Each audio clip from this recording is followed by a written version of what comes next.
Travis Kelce gives away his glove to fans as he leaves Acrisure Stadium after the Chiefs' win over the Pittsburgh Steelers.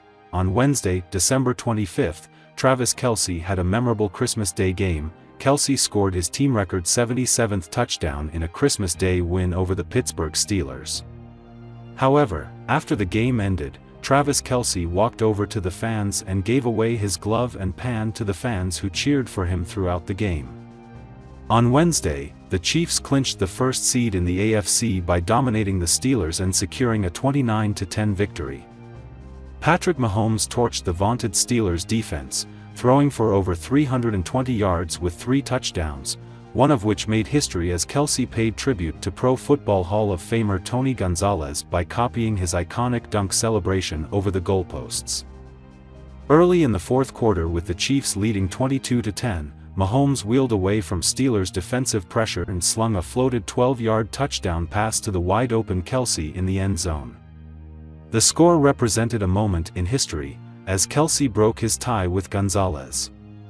Kelce now has 77 receiving touchdowns, more than any player in Kansas City history. Across his illustrious career, the 3-time Super Bowl champion has constructed a Hall of Fame caliber resume and stands as an all-time great Chief. Kansas City Chiefs superstar tight end Travis Kelce had a memorable performance on Sunday.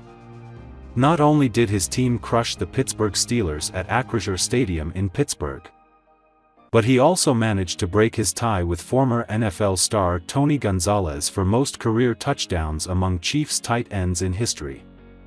Before that touchdown, Kelce and Gonzalez were tied with 76 touchdowns each as Chiefs players. Gonzalez played his first 12 seasons in the NFL with the Chiefs from 1997 to 2008. Kelce's franchise record-setting touchdown came in the fourth quarter, and to celebrate the feat, he paid homage to Gonzalez by dunking the ball over the goalpost. However, that sally came at a cost, with the Chiefs getting slapped with a 15-yard unsportsmanlike conduct penalty. Fortunately for Kelce and the Chiefs, kicker Harrison Butker still managed to drain the extra-point kick, which was moved to 48 yards from 33. "I knew the score, and I knew that my guy Harrison had my back on the PAT," Kelce said after the game. Per Adam Teicher of ESPN, Kelce's touchdown and Butker's kick extended the Chiefs' lead to 19 points, and no points were scored by either team for the rest of the contest. So, it's showing Tony some love and just a big tribute to who he's been in this, not only this organization but who he's been for football, and we know how iconic it was that he would dunk the ball over the goalpost all the time. "I gave my best effort. I don't know if I did it quite like him." The Chiefs did not have much difficulty taking care of business against the Steelers. The 2-time defending Super Bowl champions scored the first 13 points of the contest and outscored Pittsburgh in the second half. 16-3, Kelce finished the game with 84 removing yards to go with that touchdown on 8 catches and 11 targets. That was just Kelce's 3rd touchdown of the season and first since a Week 10 win over the Denver Broncos at home. The win over the Steelers also secured the Chiefs the top seed in the AFC, as they are now 15-1 with just a game left to play in the 2024 NFL regular season. Kansas City will play its regular season finale against the Broncos in Week 18 at Empower Field at Mile High in Denver. It's been a historic season for Travis, a 3-time Super Bowl champ, who scored the Chiefs' first touchdown of their November 10th game against the Denver Broncos. But this wasn't just any score. The 2-year reception marked the tight end's 76th touchdown catch on the team, a feat that tied him with Tony Gonzalez for the most touchdown receptions in Chiefs history. Of course, when Kelce broke the record, he celebrated with Gonzalez's iconic touchdown dance. Following that unforgettable moment, Taylor Swift, who was absent from the December 25th game, along with Patrick Mahomes' pregnant wife Brittany Mahomes, was spotted cheering on her guy on the Chiefs, clapping and yelling for her man as he slammed the ball in the end zone.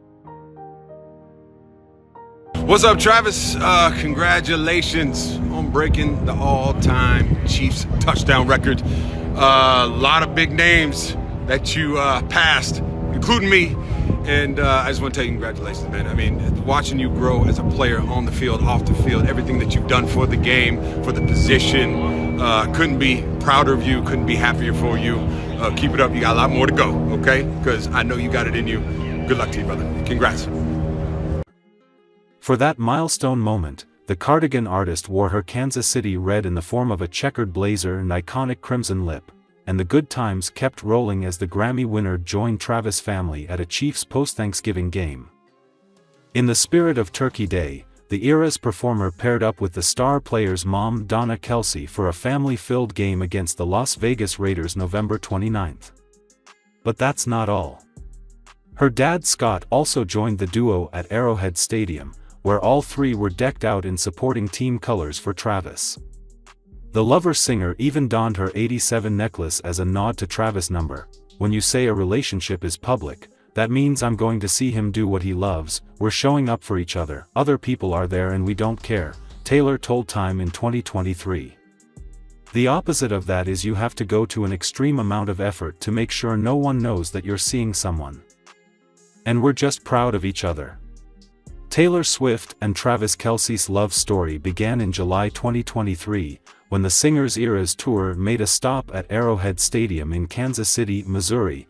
As a huge Swiftie, the Kansas City Chiefs tight end caught the show with hopes of giving Taylor a friendship bracelet with his number on it. However, he failed to complete the pass due to her pre-show rituals.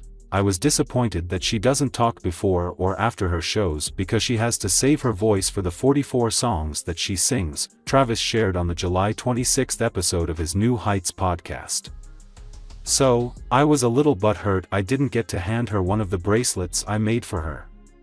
After publicly recounting his fumble, a move Taylor would later describe as metal as hell, Travis decided to shoot his shot and invite the Grammy winner to watch the Chiefs play at Arrowhead Stadium.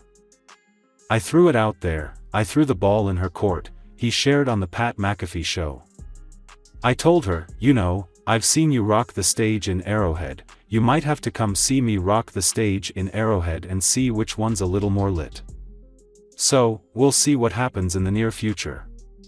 Travis was rocking a mustache, which he debuted in August during training camp, when he was first introduced to Taylor, as he later noted of the era, that stash and the 87 jersey was pretty iconic there for a little bit, and I had it when I met Taylor for the first time. Accepting Travis' invite, Taylor joined the athlete's mom Donna Kelce at Arrowhead Stadium to watch him and the Chiefs take on the Chicago Bears. After the game, Taylor and Travis were seen packing PDA at a local bar, though folklore had it that it was the couple's first in-person meeting. The Karma singer later clarified the two had spent a significant amount of time getting to know each other beforehand. As Taylor noted, we would never be psychotic enough to hard launch a first date. Taylor Swift and Travis Kelce sent a surprise couple's gift to his Chiefs teammate Chris Jones and girlfriend Shona Weathersby. On Wednesday, Shona took to her Instagram story to show off multiple wrapped gifts under her Christmas tree with a card that read, "Merry Christmas" from Travis and Taylor. The NFL star and the "'Tis the Damn Season" singer appeared to give the raven-haired vixen and her man a Santa gift bag and a rose print wrapped box. The pair also received a rare Louis Vuitton 200 bottle of champagne bottled in Annecy, France. It is a special release celebrating the 200th anniversary of the founder's birth per the interior packaging. "So blessed, grateful this holiday season," the mother of two penned in the caption. Thank you, Tay-Tay. As Chiefs girlfriends, both Taylor and Shona have been seen spending time together and have snapped selfies supporting their men at various games throughout the football season.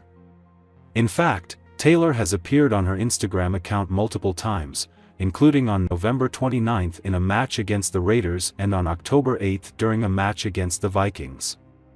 The duo appear to have a close-knit friendship. Shona began dating Chiefs defensive tackle in November of 2015 and shared two children, Christopher Jones 2, 6, and Carson Dakota 2. Taylor and Travis' kind gesture for him teammate and his lady love comes after the power couple surprised ill children at the Children's Mercy Hospital in Kansas City. Though not seen together, the duo separately chatted with patients and their families as the pop star gifted patients signed copies of her Eras tour book and snapped selfies to spread holiday cheer, and a patient's parent took to Facebook to write a sweet message thanking the Lover singer for warming her child's heart and calling her amazing.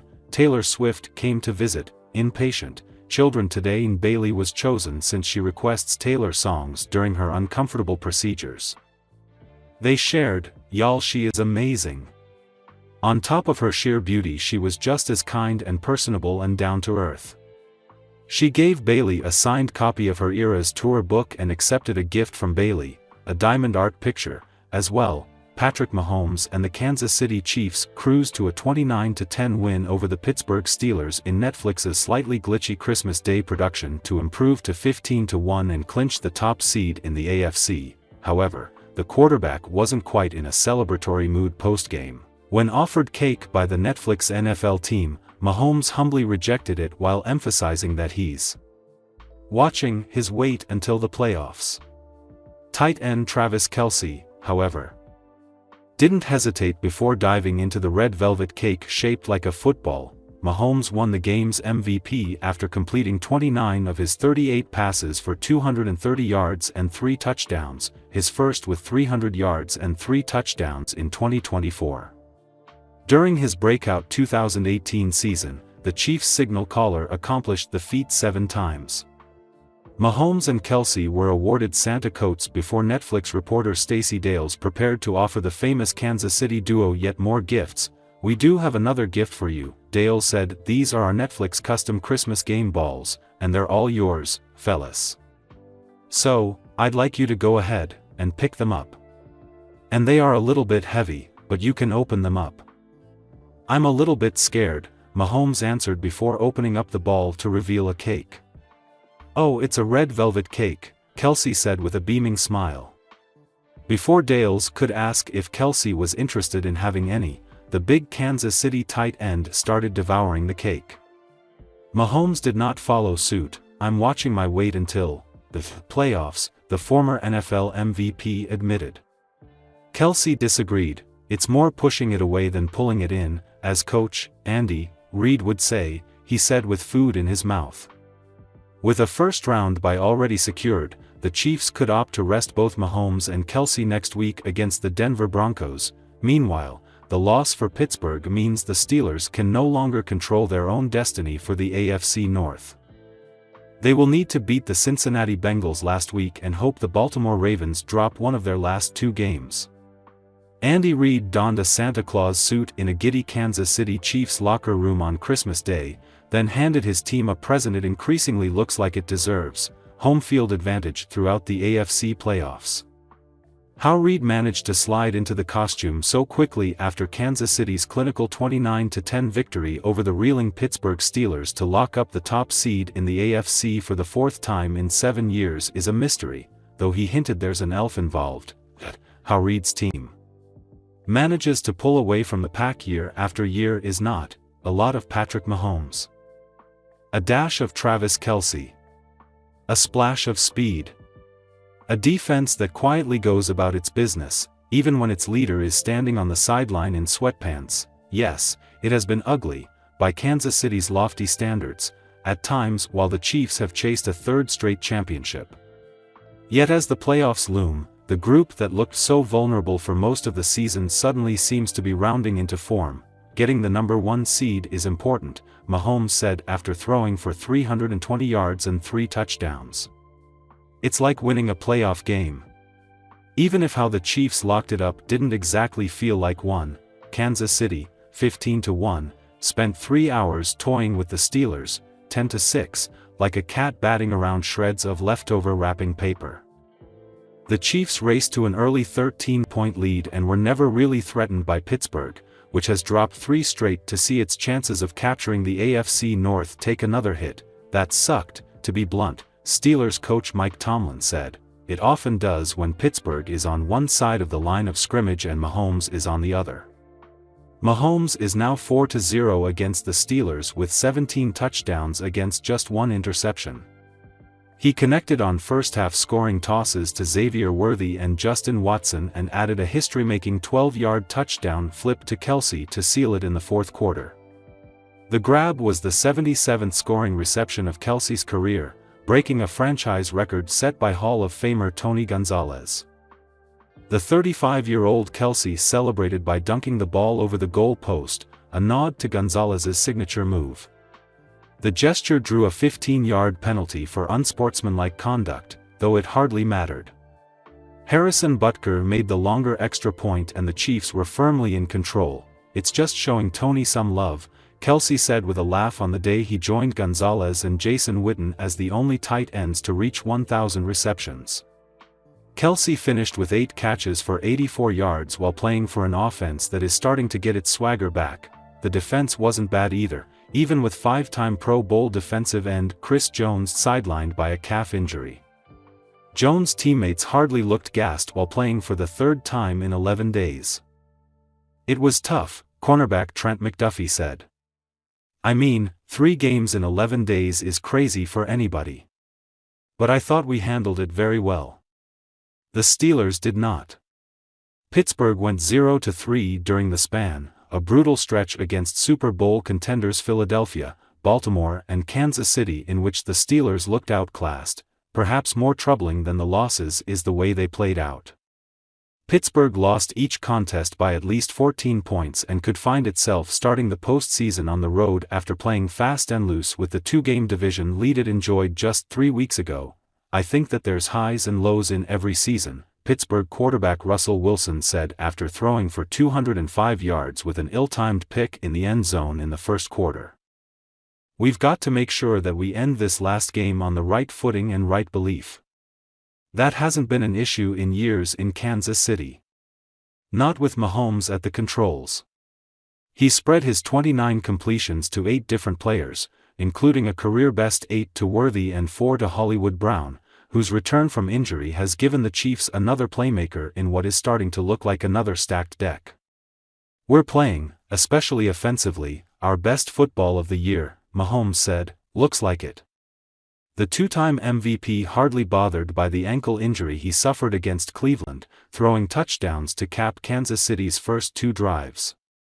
And while the Steelers drew within 13-7 and 16-10, they never had the ball with a chance to take the lead in the second half. Instead, the Chiefs, who spent most of the first 3 months of the season squeaking by most weeks, zoomed away with the number 1 seed and several weeks to rest before a bid for a three-peat that certainly looks doable.